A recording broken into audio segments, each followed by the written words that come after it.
So friends, చూసారు కదా, ఇది చూడటానికి మీమ్గా ఉన్నా సరదాగా ఉన్నా కానీ నిజంగానే ఎన్టీఆర్ గారు ఆయన పెట్టుకున్న లైనప్ మాత్రం మూవీస్కి సంబంధించింది నిజంగా టెరిఫిక్ అనమాట. అన్ని మూవీస్ కూడా ఆయన్ని చెప్పాను, వీడియో లాంగ్ ఫార్మాట్ వీడియోలో చెప్పాను, one of the biggest super star అయితే చేయబోతుంది ఆయన్ని. ఎందుకంటే అన్నీ కూడా యాక్షన్ ఫిలిమ్స్, అన్నీ కూడా మంచి రా సబ్జెక్ట్ ఉన్న, మంచి గ్రిప్ ఉన్న, అందరు మనసులు దోచుకునే విధంగా ఈ స్క్రిప్ట్స్ని అయితే ఆయన ఉంచుకోవటం వల్ల ఆయన సాలిడ్ లైనప్ అయితే నిజంగానే పికప్ చేసుకుని పెట్టుకున్నారు.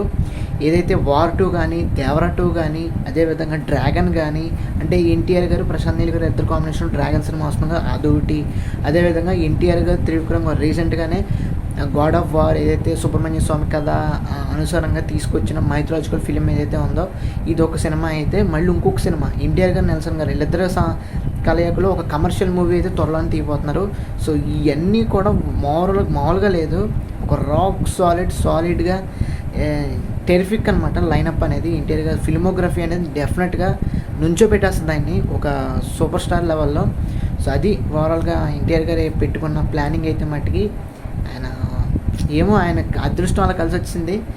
నిజంగా ప్రభాస్ గారు లాగానే ఎన్టీఆర్ గారు కూడా లైనప్ అనేది ఈ విధంగా పెట్టుకుంటాం అనేది టెరిఫిక్ అనమాట. సో ఈ విషయంలో గుర్తొచ్చింది నాకు, దాదా సాహెబ్ ఫాల్కే అది కూడా ఒక సినిమా అయితే చేయబోతున్నారు కదా. సో అది కూడా ఒక బయోగ్రఫీ లాంటిది ఈ సినిమా కూడా అవుతుంది. దీనికి సంబంధించిన డైరెక్టర్ ఇవన్నీ కూడా తెలియాలి. ప్రొడ్యూసర్ అయితే మట్టికి ఎస్ఎస్ రాజమౌళి గారు అని మనకు తెలిసిన అప్డేట్ ఇది. సో అదనమాట విషయం. మీకు ఇలాంటి ఎన్టీఆర్ గారికి సంబంధించిన అప్డేట్స్ కావాలన్నా, సినిమాకి సంబంధించిన అప్డేట్స్ కావాలన్నా తప్పకుండా మన ఛానల్కి సబ్స్క్రైబ్ చేసుకుని ఫాలో అవుతుంది. Thanks for watching.